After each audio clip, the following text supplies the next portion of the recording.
नमस्कार, एक बार फिर से आप सभी का स्वागत करता हूं सभ्यता एजुकेशन के इस चैनल में। आज के इस वीडियो में हम देखेंगे पोइट्री सेक्शन के जो ट्रिक है, यानी जो राइटर के बारे में जो ट्रिक मैं बताने वाला हूं कि कौन से पाठ का लेखक कौन है, कौन से कवि है। तो इसका मैं बहुत ही बिजोड़ ट्रिक लेकर आया हूं और इसके पहले जो प्रोज सेक्शन का मैं बताया हूं, इंडियन सिविलाइजेशन एंड कल्चर से लेकर मैरिज प्रपोजल तक, वह बहुत ही अच्छा तरह से उसको मैं बताया हूं। और यदि आपने उस वीडियो को अभी तक नहीं देखा है तो उसका लिंक डिस्क्रिप्शन में दे दिए हैं, वहां से आप वह वीडियो देख सकते हैं। बहुत ही अच्छा तरह से समझाया गया है। और आज पोइट्री सेक्शन को लेकर चलते हैं। तो देखिए, सबसे पहले क्या है आपके सामने कि sweetest love I do not go, और इसके जो कवि है, यह कवि कौन है? जॉन डॉन है। अब देखिए यहाँ पर ध्यान से समझिएगा, जॉन डॉन है। अब यहाँ पर देख लीजिए, लव है तो लव का कॉम्बिनेशन किससे करेंगे? डॉन से करेंगे। अब देखिए ध्यान से समझिएगा इसको, ट्रिक को। अब यह लव प्रेम, यानी जो प्रेम करेगा वह कौन करेगा? डॉन करेगा। अब देखिए ध्यान से समझ लीजिएगा, तो डॉन जो होगा वही कौन सी करेगा? प्रेम करेगा। तो कभी भी आपके ऑप्शन में अगर आ जाए कि sweetest love I do not go is written by, तो यह कौन सी करेंगे? जॉन डॉन करेंगे। यानी ऑप्शन में तो दिया रहेगा ना, 4 ऑप्शन में से एक ऑप्शन तो दिया रहेगा, तो जॉन डॉन। तो जो व्यक्ति अगर डॉन रहेगा, जो हिम्मत वाला रहेगा, वही तो प्रेम करेगा ना। तो यानी डॉन का कॉम्बिनेशन किससे करेंगे? लव से करेंगे। नेक्स्ट क्या है? सॉन्ग ऑफ माई सेल्फ है। तो नेक्स्ट है सॉन्ग ऑफ माई सेल्फ। अब यहाँ पर देख लीजिए, सॉन्ग है। अब कोई भी अगर गीत गाएगा तो कौन गाएगा? मैन ही गाएगा ना, अगर जानवर थोड़े गाएगा। अगर कोई गीत गाएगा तो कौन गाएगा? मैन गाएगा। अब यहाँ पे वीट मैन में से क्या और किसको छाटेंगे? मैन को छाटेंगे। तो मैन का कॉम्बिनेशन किससे करेंगे? सॉन्ग से। तो कोई अगर व्यक्ति ही गीत गाएगा, कोई जानवर तो गाएगा नहीं, तो मैन का कॉम्बिनेशन किससे करेंगे? सॉन्ग से करेंगे। नेक्स्ट अगर पार्ट है तो देखिए ध्यान से समझिएगा, 3 number, now the leaves are falling fast है। अब देख लीजिएगा, नाउ है और इसके जो राइटर है, यानी इसके जो कवि है वो कौन से? W.H. ऑडेन है। यानी इसका पूरा नाम क्या होता है? वास्टन हगर्डेन होता है, लेकिन आपका W.H. ऑडेन से ही आएगा। अब यहाँ पर देख लीजिए, नाउ, नाउ में से क्या छाटेंगे? W को छाटेंगे। और W का कॉम्बिनेशन किससे करेंगे? W से करेंगे। तो जब भी अगर मान के चलिए कि now the leaves are falling fast is written by ऐसे करके आए, तो आप याद रखिएगा ट्रिक को कि क्या मैं बताया हूँ? W और W का कॉम्बिनेशन किससे करेंगे? W से करेंगे। ऐसा आपको कहीं नहीं मिलेगा। इसलिए कहने का अर्थ है कि इस तरह से ट्रिक बन रहा है। तो W जब भी देखेंगे W, तो W का कौन सी करेंगे? कॉम्बिनेशन करेंगे, दूसरा का नहीं करेंगे। अगला क्या है? नेक्स्ट पार्ट टू अटमन है। अब देख लीजिएगा, ध्यान से समझिएगा, टू अटमन। तो टू अटमन के और टू अटमन आ जाए या टू अटमन आ जाए तो दोनों का कौन सी एक ही हो, समझिएगा। तो टू अटमन के जो कवि है वो कौन है? जॉन कीट्स है। अब देख लीजिए, अटमन जो ऋतु होता है ना, अटमन ऋतु पतझड़ का ऋतु है। पतवार यानी खर पतवार, यानी कहने का अर्थ है कि धूला वगैरह और किसी प्रकार का कौन चीज़ है, वृक्ष का जो पत्ती है वो पत्ती सब कौन चीज़ होता है? झड़ने लगता है। और उस मौसम में क्या होता है? गर्मी वाला ज़्यादा मौसम होता है। और उस मौसम में क्या होता है कि ज़्यादातर और कीट वगैरह, यानी कौन सी कीड़ा मकोड़ा ज़्यादा दिखने को मिलता है। और कहीं भी क्या कहते हैं कि सबसे ज़्यादा अगर कीड़ा मकोड़ा देखने को मिलता है। तो यहाँ पर देख लीजिए, जॉन कीट। तो कीट से समझोगे कीड़ा मकोड़ा। अब कीड़ा मकोड़ा कौन सा ऋतु में आएगा? तो अटमन ऋतु में ना, पतझड़ वाले ऋतु, यानी बहुत ज़्यादा गर्मी वाले मौसम होते हैं जिसमें पत्ता वगैरह ये सब कौन से हो जाते हैं? झड़ जाते हैं। तो उस समय क्या कहते हैं? कीड़ा मकोड़ा का समय भी बहुत ज़्यादा होता है। तो कीट का कॉम्बिनेशन किससे करेंगे? अटमन से करेंगे। तो देखिए आपको ट्रिक समझना है।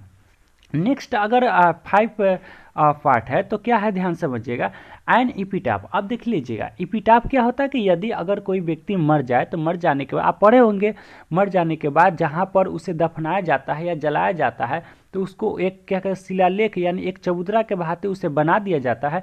तो उसे कौन सी कहते हैं? इपिटाफ बोलते हैं।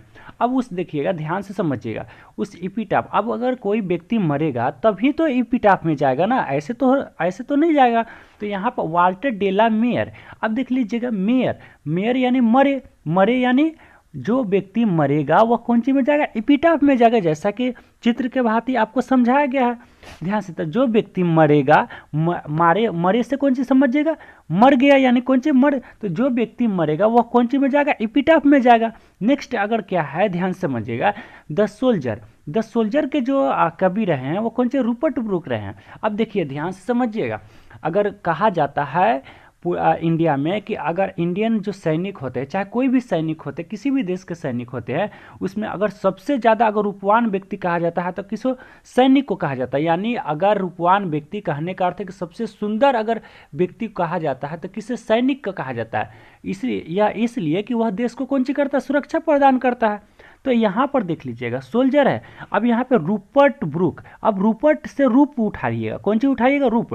तो इस दुनिया में सबसे ज़्यादा अगर सुंदर व्यक्ति है तो कौन सी, सोल्जर है। यानी आप अगर लाख रुपए का कपड़ा भी पहन के रहोगे तो लोग आपको नहीं देखेगा, लेकिन खाकी वर्दी वाला यानी कौन सी है, जो सैनिक रहेगा, वो सैनिक का कपड़ा को देखकर ही लोग कौन सी हो जाते हैं, आकर्षित हो जाते हैं। तो यहाँ पर देख लीजिएगा रूप, तो रूप का कॉम्बिनेशन किससे करेंगे, सोल्जर से करेंगे। यानी जो रूपवान व्यक्ति होगा वो अक्सर कौन सी होगा, तो कौन होगा, तो सोल्जर ही होगा, दूसरा कोई नहीं होगा।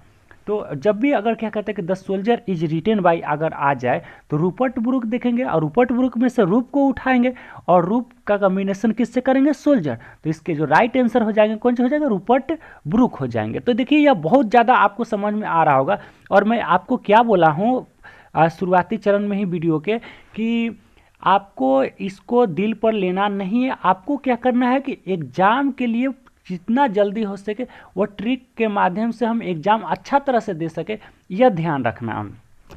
अगला अगर 7th नंबर चैप्टर है तो देखिए मैकेविटी द मिस्ट्री कैट।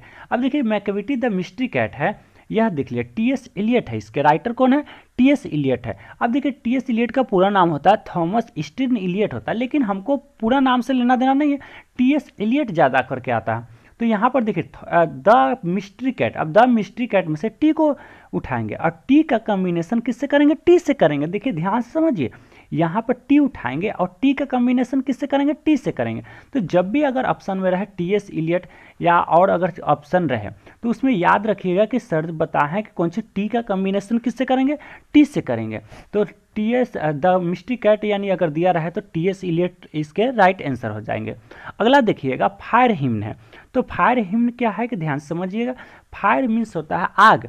अब देखिए आग जो है, अब इसके जो राइटर है फायर हिम्न के क्या है, केकी एन दारू वाला है। अब देख लीजिएगा दारू वाला यानी कहने का अर्थ है दारू वाला यानी दारू, समझ लीजिए दारू यानी शराब को कहते हैं ना। तो अगर मान के चलिए कि जो भी व्यक्ति दारू पीता है वो अक्सर कौन चीज़ है, उसे आग पानी ये सब दिखता नहीं है। तो जो व्यक्ति अगर दारू पिएगा वह आग में भी जाएगा, यानी उसे आग भी दिखाई नहीं देता, वह निशा में यानी कौन चीज़, उसे नशा इतना ज़्यादा होता है कि उसे आग भी दिखाई नहीं देता। तो दारू वाला का कॉम्बिनेशन यानी दारू का कॉम्बिनेशन किससे करेंगे, फायर से करेंगे। ध्यान से समझिएगा, दारू का कॉम्बिनेशन किससे करेंगे, फायर से करेंगे। कि जो व्यक्ति अगर दारू पीता है उसे आग पानी दिखाई देता नहीं है, यानी आग भी दिखाई नहीं देता, आग में भी कभी कभी पैर वह रख देता है। तो जब भी अगर ऑप्शन रहे तो दारू का कॉम्बिनेशन किससे करेंगे, फायर से करेंगे। तो आप लोग भी सोच रहे होंगे कैसे कैसा सर जो भी ट्रिक है वह दे रहे हैं। तो देखिए आपके लिए मैं दे रहा हूँ, आपके लिए मैं सोच के रखा हूँ ताकि आप अच्छा तरह से एग्ज़ाम बढ़िया से दे सके। और इसके लिए आपको क्या करना है, चैनल को सब्सक्राइब कर लेना है, लाइक कर लेना है और कमेंट में बताना है कि यह कितना अच्छा आपको लगा। और साथ ही दोस्तों को भी यह वीडियो शेयर कीजिए ताकि वह दोस्तों को भी फ़ायदा हो सके। अगला क्या है, स्नेक है। स्नेक जो चैप्टर है उसके जो राइटर है डी.एच. लॉरेंस है, यानी डेविड हर्बर्ट लॉरेंस है इसके राइटर। अब देख लीजिएगा डी.एच. लॉरेंस है। अब यहाँ पर लॉ को उठाएंगे, कौन सी उठाएंगे, लॉ को उठाएंगे और लॉ का कॉम्बिनेशन किससे करेंगे, स्नेक से करेंगे। देखिए कैसे करेंगे, ध्यान समझिएगा। अगर कोई व्यक्ति को स्नेक काटता है, एक पॉइजनस स्नेक काटता है, जहरीला सांप काटता है, तो काटने के बाद लॉ काम नहीं करता, नियम काम नहीं करता है। वह लोग सोचने लगता है कि क्या करे, कहाँ ले जाए, झाड़ फूकने वाला के पास ले जाए कि डॉक्टर के पास ले जाए कि घर पर चिकित्सा करे, यानी कोई नियम काम करता नहीं है। तो यहाँ पे लॉ, अगर कोई व्यक्ति को अगर सांप काटता है तो लॉ काम करता नहीं है। तो लॉ का कॉम्बिनेशन किससे करेंगे, स्नेक से करेंगे। तो जितना भी ट्रिक बन रहा है उसको मैं बनाने का प्रयास कर रहा हूँ।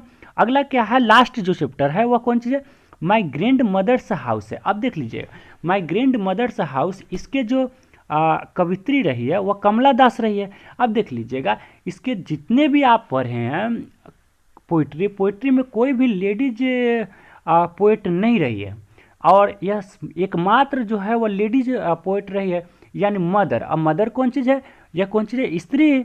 जाति में आती है। तो मदर का कॉम्बिनेशन किससे करेंगे, यानी स्त्री जाति से, यानी कमला। कमला कोई क्या कहते हैं, कौन सी लड़का को नाम, लड़का का तो नाम नहीं होता है ना।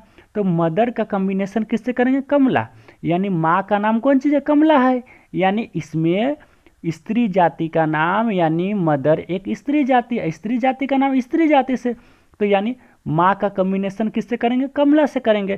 तो इसका पूरा तरह से आपको बताया गया कि क्या है, किस तरह से इसके क्या कहते हैं कि जो पोइट्री सेक्शन है, इसके जो पोइट्र हैं, यह बहुत ही अच्छा तरह से इसका ट्रिक दिया गया। तो thanks for watching the video, मिलते हैं अगले वीडियो के साथ।